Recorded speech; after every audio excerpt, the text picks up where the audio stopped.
the copperheads are probably one of the most underrated snakes in Virginia.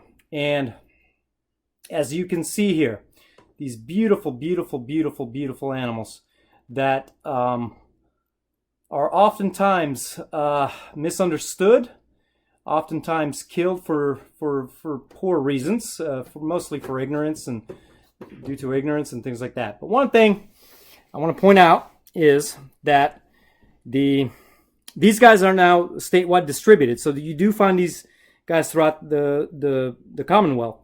One thing though is what makes these guys unique and how to tell them apart from any other snake really is see the horseshoe, or what looks like a Hershey's Kiss pattern. And if you go around to the other side, it's on there too.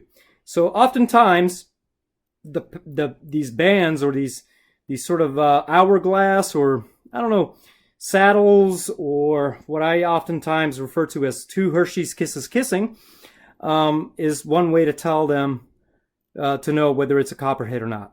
Of course, oh, there we go. Get the lighting better.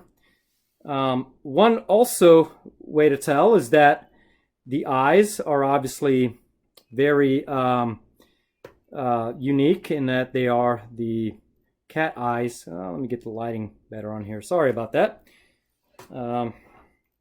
It's hard to get them up close with the lighting here. It's kind of dark. But also they have heat sensing pits as well.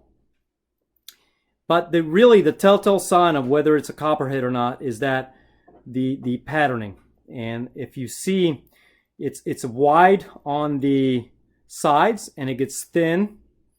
It gets thin on top and then it gets wide on the other side again. Sometimes these will touch, other times they won't. But if you see that specific pattern right there, that's a copperhead. Again, beautiful, beautiful pit vipers. This guy was born in captivity from a rescued wild pair of copperheads that I was called on to rescue from being slaughtered and killed at a swim meet. They were the parents were in a flower bed mating, and I rescued them. And this is one of the babies from a couple of years ago. Again, you can sort of see the if he wants to cooperate, the eyes, they're very cat-like. See, cat-like eyes right there. Kind of see, there we go. Cat-like eyes and a heat-sensing pit right in front of the eye. Telltale sign that it's a pit viper, that it's a venomous snake, and also the fact that it's got these really interesting hourglass or Hershey's Kiss type pattern, and that's how you know it's a copperhead. Now, beautiful, very calm. He's not aggressive at all.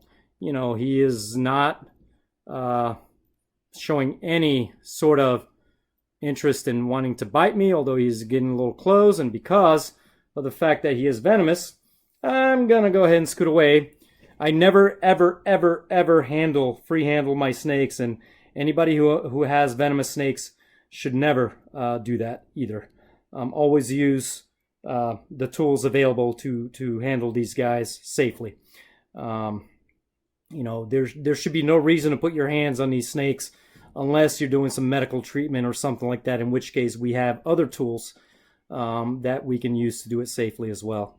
So never, ever free handle any venomous snake for any reason, ever. So, but anyways, I want to show you this. I'm going to show you another copperhead now because I want to show you what hey guy, hello. I want to show you what babies look like, babies that have a bright green tail. So this little guy is from Chesterfield County. He was also rescued from somebody's home recently.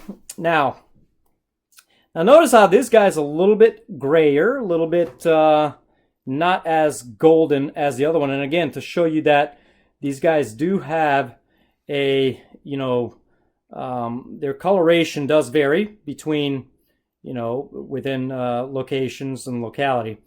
Now, one thing, and I don't know if the lighting is good enough to see, but this guy has a bright green tail still. He's a very young juvenile, probably a year old. He's probably last year's, from last year's brood. Oops. Ooh. And, oh, here we go. Hold on a second. He's gotten himself. Come here, buddy. Ah, no, no, no. And he's off to the races, but I got him back. All right. Yeah, so anyways, but he's retaining that green tail. Now, the interesting thing about copperheads is when they're young, the way they hunt is that they're more ambush predators, and they will sit there and use that green tail in what we call caudal luring, where they will use it to, you know, they'll sit in the leaf litter and they'll kind of wiggle it and attract frogs, or they'll attract, you know, lizards or something, thinking it's a little worm, and then they strike and dinner is served. So again, as you can see, he's got that interesting pattern right there with the hourglass or the Hershey's Kiss pattern. And the really young ones, you can kind of see it there. They have this bright green tail, and anything with a bright green tail, water moccasins babies also have a bright green tail. So if you see a small snake with a bright green tail, it's going to be one of the two venomous snakes, depending on where you are. If you're in Southeast Virginia, it could be either a cottonmouth or a copperhead, but then you can kind of tell them apart by their distinguishing patterns.